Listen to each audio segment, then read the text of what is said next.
Nous sommes mercredi 29 janvier 2025. Vous nous suivez en direct de la cité de l'Union africaine. Le président de la République, chef de l'État Félix-Antoine Tshisekedi Tshilombo, va faire un message à la nation sur les derniers développements de la situation sécuritaire et même socio-économique du pays. Giscard Koussema, nous sommes ensemble d'un moment à l'autre. Le chef de l'État va faire son apparition pour son message. Bonsoir cher Oscar Mbal Kaïch, bonsoir à tous les téléspectateurs qui nous suivent en direct en cet instant depuis la cité de l'Union africaine où se trouve le bureau du président de la République, chef de l'État, Félix-Antoine Tshisekedi Tshilombo. C'est une prise de parole très attendue depuis 48 heures maintenant au regard de la détérioration de la situation sécuritaire et humanitaire causée par l'invasion d'une partie du territoire national par deux forces étrangères venues du Rwanda. Et le président de la République a choisi donc cet instant pour prendre la parole, pour s'adresser à la population qui attend de pied ferme d'écouter le président de la République et de recevoir des orientations de lui comme on le sent. Donc c'est par cette entrée-là que le président de la République, qui se trouve encore dans ses bureaux, va apparaître sur les antennes de la RTNC pour donner cet important message qui est très attendu, comme nous l'avons dit, depuis plusieurs jours. C'est un message très attendu. Nous allons donc laisser à la population congolaise, au pays et à travers le monde, de suivre le message du président de la République. Et nous allons donc nous retrouver après pour le décryptage de ce message qui sera donc donné tout à l'heure par le président de la République, chef de l'État Félix-Antoine Tshisekedi Tshilombo.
Mes très chers compatriotes, en ces instants critiques pour notre nation, je m'adresse à vous avec la gravité et la solennité qu'impose la situation. L'Est de notre pays, en particulier les provinces du Nord Kivu, du Sud Kivu et de l'Ituri, fait face à une aggravation sans précédent de la situation sécuritaire. Les forces de défense du Rwanda, en soutien de leurs marionnettes du M23, poursuivent leur entreprise terroriste sur notre territoire, semant la terreur et la désolation parmi nos populations. Je partage avec vous la douleur et l'indignation face à ces attaques barbares. Ces actes ne sont pas seulement une attaque contre la République, mais une offense à l'histoire et à la dignité de notre peuple. En ces moments difficiles, je vous appelle à la résilience et surtout à la résistance. Face à cette situation, permettez-moi de vous rassurer. Une riposte vigoureuse et coordonnée contre ces terroristes et leurs parrains est en cours. Nos vaillantes forces armées de la République démocratique du Congo, symboles de courage et de patriotisme, sont pleinement mobilisées, prêtes à défendre chaque centimètre de notre territoire. J'ai personnellement convoqué et présidé des réunions de crise avec une équipe restreinte du gouvernement, le haut commandement militaire ainsi qu'une réunion interinstitutionnelle afin d'évaluer les récents développements de la situation et de lever les options pour repousser les agresseurs et reconquérir chaque parcelle de notre territoire. À cet effet, j'ai nommé ce 28 janvier le général-major Évariste Somo Kakule au poste de gouverneur militaire du Nord Kivu pour renforcer la coordination des opérations militaires et restaurer l'autorité de l'État. Parallèlement, nous avons engagé d'importantes démarches diplomatiques, notamment au sein du Conseil de sécurité des Nations Unies, ainsi que dans le cadre du processus de paix de Luanda, auquel nous restons pleinement engagés malgré les obstacles. Nous privilégions la voie du dialogue, mais toujours avec lucidité, tout en restant fermement résolus à défendre notre territoire et notre souveraineté par tous les moyens nécessaires. Mais ce combat n'est pas seulement celui des FARDC. C'est le combat de tout un peuple, le combat de notre identité congolaise, afin de léguer aux générations futures un pays prospère et en paix. À tous nos compatriotes, dans chaque province, chaque ville, chaque territoire et chaque village, ainsi que ceux de la diaspora, sans distinction d'appartenance ethnique ou politique, unissons nos efforts. Apportons un soutien indéfectible, moral et matériel à nos vaillants soldats. Mobilisons-nous comme un seul homme pour défendre notre souveraineté et sauvegarder notre intégrité territoriale. Je suis pleinement conscient des souffrances de nos compatriotes qui fuient les hostilités. Le gouvernement est instruit d'activer le plan d'urgence humanitaire pour venir en aide aux déplacés. À vous, habitants de Goma et des environs, je ressens profondément votre douleur qui est aussi la mienne. Elle traverse nos cœurs et nos âmes en tant que fils et filles d'une même patrie. Mais face à cette épreuve, je vous exhorte à puiser dans cette force intérieure qui fait la grandeur du peuple congolais. Résistez avec courage. Faites preuve de vigilance constante et gardez votre calme malgré l'adversité. Sachez que nous ne sommes pas restés inactifs. Des plans de contingence sont préparés pour assurer la protection de la population civile et prévenir toute escalade de la violence. Les dispositifs de sécurité ont été renforcés pour protéger les zones stratégiques et nous travaillons sans relâche pour garantir le fonctionnement des services essentiels. Je tiens à rendre un hommage solennel à tous ceux qui ont payé le prix ultime dans cette lutte pour notre dignité et notre souveraineté. J'ai une pensée pieuse pour le général-major Peter Chirimwami, gouverneur militaire du Nord Kivu, tombé les armes à la main. Je m'incline avec respect devant la mémoire de tous nos militaires et de tous les Wazalendo tombés sur le champ d'honneur. Je pense aussi aux soldats de la mission de la communauté de développement d'Afrique australe, la SAMI DRC, qui combattent à nos côtés, aux casques bleus de la MONUSCO qui ont sacrifié leur vie pour la paix, ainsi qu'aux innombrables civils victimes de la barbarie ennemie. Leur courage et leur sacrifice ne seront jamais oubliés. Et nous portons leur flambeau avec la ferme détermination d'achever leur noble combat. Je voudrais ici interpeller directement la communauté internationale et l'Union africaine. Le Rwanda continue de violer ouvertement et sans scrupule les principes fondamentaux de la Charte des Nations Unies ainsi que les accords régionaux. Pire, ces agissements se déroulent dans une impunité totale et ce, avec un mépris manifeste des règles internationales et des valeurs que ces institutions sont censées défendre. Cette attitude arrogante, qui ne cherche même plus à masquer ses forfaits, est une provocation inacceptable à l'égard de notre souveraineté et de la stabilité régionale. La présence de milliers de soldats rwandais sur notre sol, leur soutien politique, logistique et militaire à leur pantin du M23, ainsi que leur implication dans l'exploitation illégale de nos ressources naturelles, nous conduisent tout droit à une escalade aux conséquences imprévisibles, mettant en danger toute la région des Grands Lacs. Votre silence et votre inaction face à la barbarie du régime de Kigali et aux atrocités perpétrées par ses supplétifs sur notre territoire constituent un affront non seulement à la République démocratique du Congo, mais également aux valeurs universelles de justice et de paix. Le peuple congolais prend acte de cette passivité qui frôle la complicité. Soyez sûrs d'une chose, la République démocratique du Congo ne se laissera pas humilier ni écraser. Nous nous battrons et nous triompherons. Congolaises et Congolais, l'heure est certainement grave, mais notre détermination est encore plus inébranlable. Ce moment critique nous offre l'opportunité de montrer au monde ce qui fait notre force, c'est-à-dire notre unité sans laquelle tous nos efforts seraient vains. Je vous appelle à être vigilants, mais à ne pas céder à la haine, aux divisions ou à la violence. Je condamne avec la plus grande fermeté les actes de vandalisme et de pillage qui ont visé certaines missions diplomatiques accréditées en République démocratique du Congo, ainsi que des intérêts privés dans la ville de Kinshasa. Ces comportements irresponsables dénaturent l'expression saine de notre colère face à l'agression barbare nous imposée et jettent une ombre sur les manifestations pacifiques de soutien à nos vaillantes forces armées qui luttent avec courage et abnégation pour défendre notre souveraineté. Notre engagement doit rester ferme et discipliné.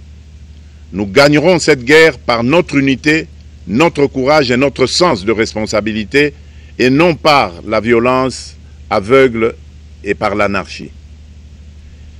Cette victoire ne sera possible que si chaque Congolais, où qu'il soit, prend toute la mesure du combat qui est le nôtre. J'appelle donc la nation entière, hommes et femmes, jeunes et vieux, acteurs politiques, opérateurs économiques, membres de la société civile, confessions religieuses, artistes et sportifs à se mobiliser, à faire bloc derrière nos vaillantes forces armées et à contribuer chacun à son niveau à l'effort de guerre. J'ai instruit le gouvernement de mettre en place des mesures rigoureuses de réduction du train de vie des institutions et de leurs animateurs afin que les ressources ainsi économisées soient directement réorientées vers le soutien à nos forces armées. Dans cet effort national, j'en appelle également à la responsabilité du secteur privé qui est invité à contribuer activement à cette cause commune. Nos soldats se battent avec héroïsme pour la défense de notre intégrité territoriale et de notre souveraineté. Ils ont besoin de notre soutien total, qu'il soit moral, matériel ou logistique. À la jeunesse congolaise, pilier et espoir de notre nation, je vous exhorte à répondre massivement à l'appel de la patrie. Le moment est venu de vous lever, de mettre votre énergie et votre créativité au service de la nation. Nous devons renforcer nos rangs et chaque jeune Congolais prêt à défendre son pays a une place au sein de nos forces armées. Enrôlez-vous massivement dans l'armée. Vous êtes le fer de lance de notre projet et votre mobilisation est déterminante pour la victoire finale. Aux braves populations du Nord Kivu, du Sud Kivu et de l'Ituri, vous êtes le symbole de la résilience congolaise, une source d'inspiration pour toute la nation. Vous n'êtes pas seul dans cette épreuve. La République tout entière se tient à vos côtés, unie dans l'espoir et la lutte. Ensemble, nous ferons face et surmonterons cette épreuve. À nos vaillantes forces armées et aux vaillants patriotes Wazalendo, véritables sentinelles de la souveraineté nationale, je rends un hommage appuyé et vous exprime au nom de toute la République notre reconnaissance infinie et notre fierté inébranlable. Votre bravoure, votre discipline et votre engagement sans faille inspirent et mobilisent tout un peuple déterminé à défendre son territoire. Sachez-le, la République ne vous abandonnera jamais. Votre combat est le nôtre et vos sacrifices ne seront jamais oubliés. Vous incarnez l'honneur de la nation congolaise. À tous mes compatriotes, d'ici et de la diaspora, la République démocratique du Congo ne pliera pas. La République démocratique du Congo ne reculera pas. Je ne vous abandonnerai jamais. J'en fais ici le serment. Le soleil n'a pas cessé de briller sur notre patrie. Ensemble, main dans la main, nous surmonterons cette tempête et nous ouvrirons une ère nouvelle de paix et de prospérité pour les générations futures. Que Dieu bénisse la République démocratique du Congo et son peuple. Je vous remercie.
Voilà, nous venons, mesdames, messieurs, de suivre tous le message à la nation du président de la République qui est revenu sur l'unité, qui a loué la bravoure des forces armées de la République et des volontaires patriotes Wazalendo. La défense de la patrie est sacrée. Et pour décrypter justement ces discours du président de la République, ces messages du président de la République, un message qui n'a duré qu'une dizaine de minutes, pratiquement 11 minutes ou 12, le président de la République a fait les contours pratiquement des derniers développements de la situation sécuritaire dans l'est du pays. Monsieur le ministre des Médias, porte-parole du gouvernement Patrick Muyaya, le chef de l'État a dit que c'est un combat, les combats de notre identité. Absolument, parce que vous savez que la République démocratique du Congo est un pays grand. Les Congolais font partie d'un peuple grand. Et la grandeur s'est construite aussi à des moments comme ceux-ci. Et le président de la République, comme garant de la nation, commandant suprême de forces armées de la République démocratique du Congo et de la police nationale congolaise se devait, en tant que père et garant, c'est lui qui est le premier de combattants, s'est levé au vu de l'évolution de la situation sécuritaire dans l'Est. Et les mots ont été bien choisis. Et les souhaits ce soir, c'est que tout Congolais retienne cette phrase. La défense de la patrie est sacrée. La défense de la patrie est sacrée. Le chef de l'État a fait à cette occasion un appel justement à la mobilisation, jeunes et vieux, et que tous nous puissions nous enrôler dans l'armée. Bien sûr, moi qui vous parle, je suis déjà enrôlé. Parce que dans cette guerre, nous avons 6 fronts. Il y a un front militaire pour lequel des jeunes doivent se mobiliser pour renforcer les effectifs de forces armées de la République démocratique du Congo. Il y a un front diplomatique où le président de la République est revenu déçu au regard de tous les efforts diplomatiques qui ont été consentis depuis ces derniers jours. Vous avez vu notamment à 2 reprises, en moins de 72 heures, 2 réunions spéciales du Conseil de sécurité des Nations Unies. Ensuite, nous avons le front économique, parce que justement, cette guerre, elle est faite pour voler nos ressources que Dieu a données aux Congolais et pour lesquelles les Congolais ont tous les droits du monde d'en vivre et d'en profiter, et non pas être l'objet ou la raison des vols, des pillages et de la guerre, comme les compatriotes sont en train de vivre depuis presque 30 ans. Nous avons le front judiciaire, parce que tous les crimes qui sont systématiquement commis, encore à Goma, on dénombre des morts et des morts. Nous avions parlé, la dernière photo du président de la République, de la nécessité de préserver les vies humaines, mais en face de barbares qui s'attaquent au camp des déplacés, qui s'attaquent à des hôpitaux où il y a des nourrissons qui viennent de naître, il y a bien évidemment besoin d'une réponse. Et la réponse judiciaire est aussi une réponse appropriée pour que ceci ne puisse plus se répéter. Ensuite, nous avons le front médiatique.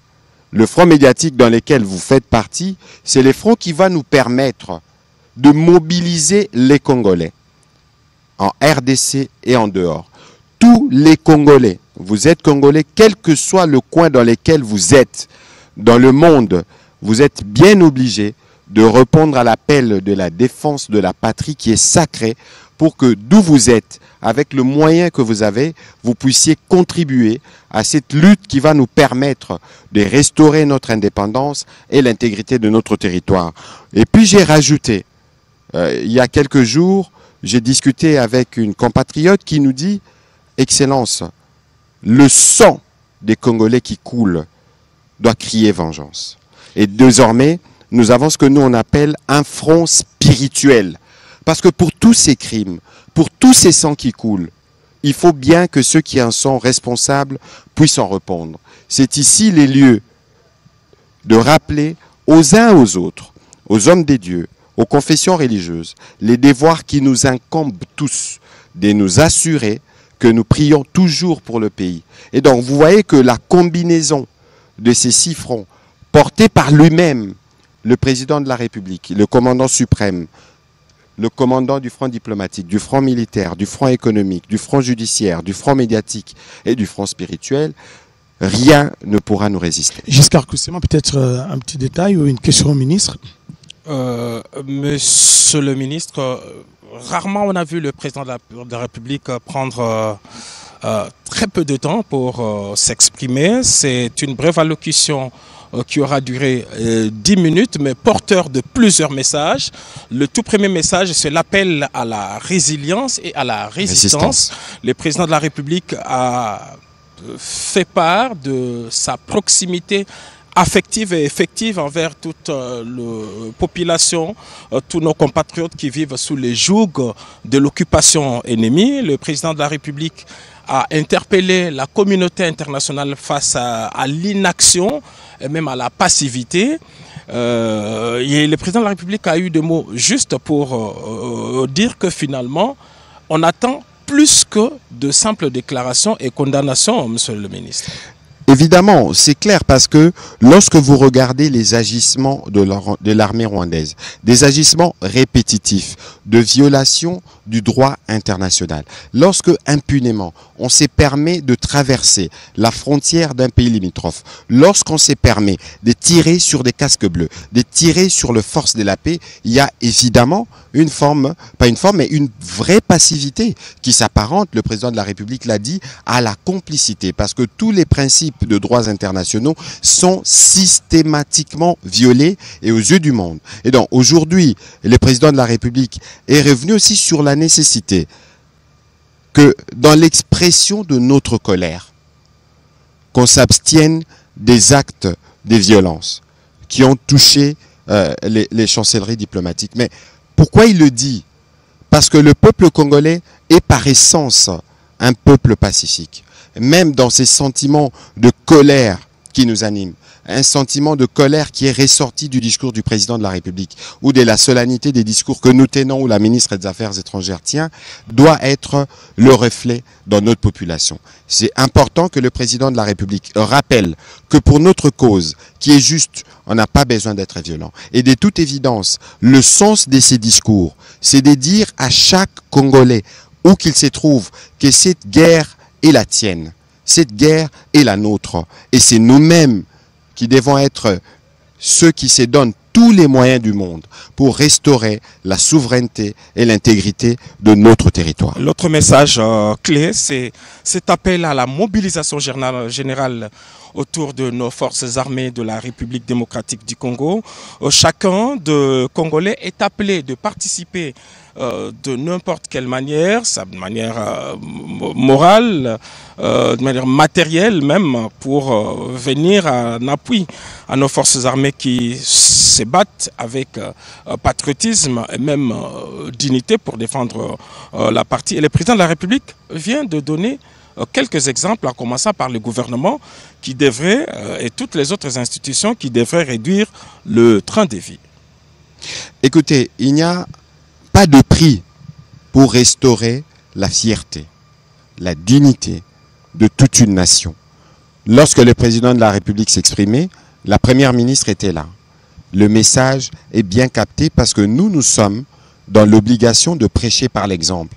Et dans le cadre justement de cet appel à la mobilisation que le président de la République a lancé, nous sommes, nous, le premier. Et nous attendrons évidemment les dispositions qui seront prises au niveau de la première ministre pour que nous puissions nous assurer que nous avons prêché par l'exemple en contribuant pour cet effort de guerre. Vous savez, Giscard Koussema, il faut se donner les moyens pour sa souveraineté.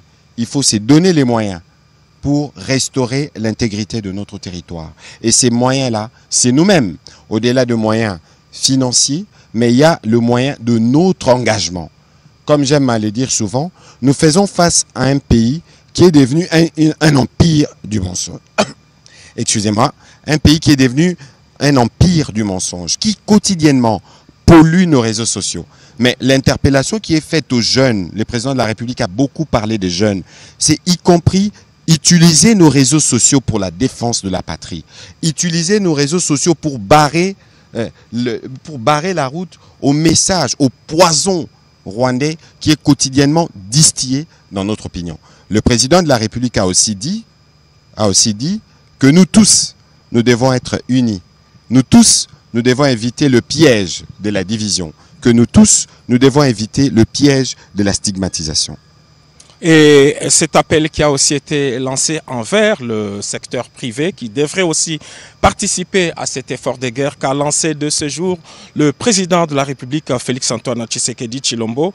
Je pense qu'en tant que gouvernement, en tant qu'institution, on devrait encourager toutes les initiatives privées qui participent à cette grande campagne de mobilisation de moyens pour nos forces armées de la République démocratique du Congo. Je crois que vous devez avoir un plan, monsieur le ministre, dès cet instant, pour pouvoir encadrer toutes ces initiatives privées. Écoutez, il y a un 29 janvier et il y aura un après 29 janvier et les choses ne seront plus les mêmes. Parce que dès demain, le gouvernement va s'atteler à définir le mécanisme à travers lequel cet effort de guerre sera mobilisé. Au-delà de cet effort de guerre, vous savez, les entreprises privées qui sont en République démocratique du Congo, au-delà des difficultés, croissent chaque année. Les chiffres d'affaires augmentent.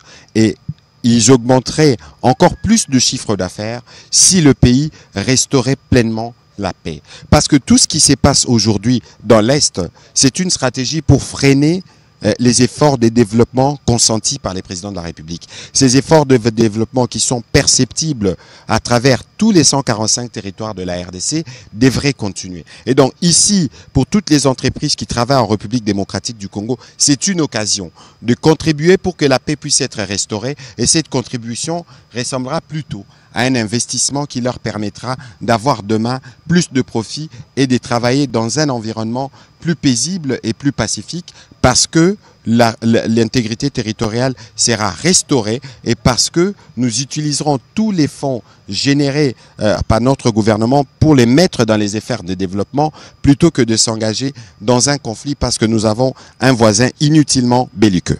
Voilà, Monsieur le ministre, je pense que nous sommes en train de terminer ces débriefs du discours, de l'adresse, du message du président de la République. Peut-être cet hommage que le chef de l'État a rendu à tous ces soldats, tous ces éléments FARDC qui sont tombés sur les champs d'honneur.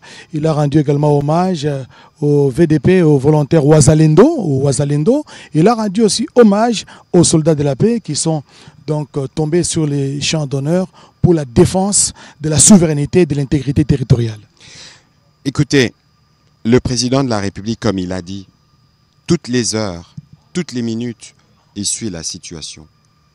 Et il était évidemment de son devoir premier de reconnaître la bravoure et l'héroïsme de nos militaires.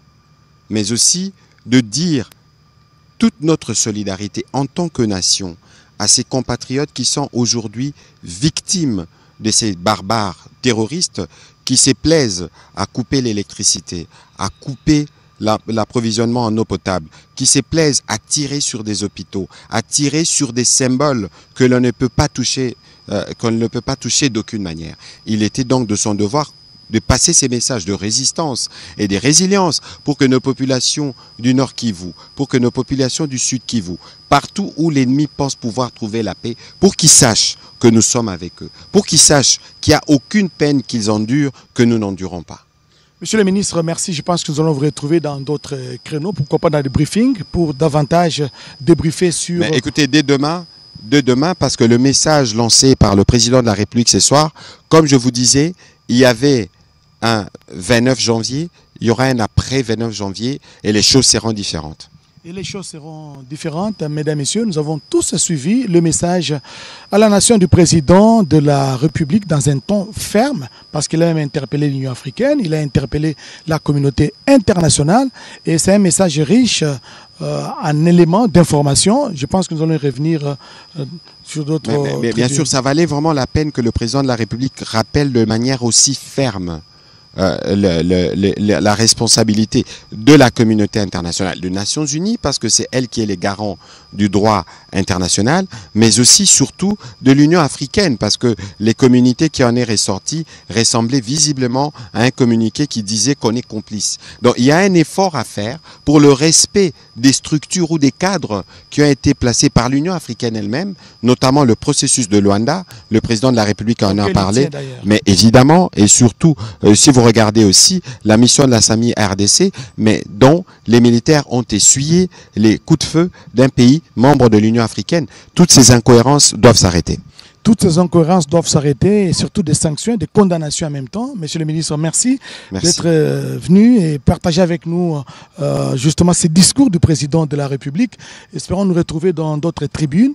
Mesdames et messieurs, vous nous avez suivis à partir de toutes les 26 provinces de la République démocratique du Congo, à travers le pays et le monde. Nous vous disons merci, excellente soirée à tous et à la prochaine.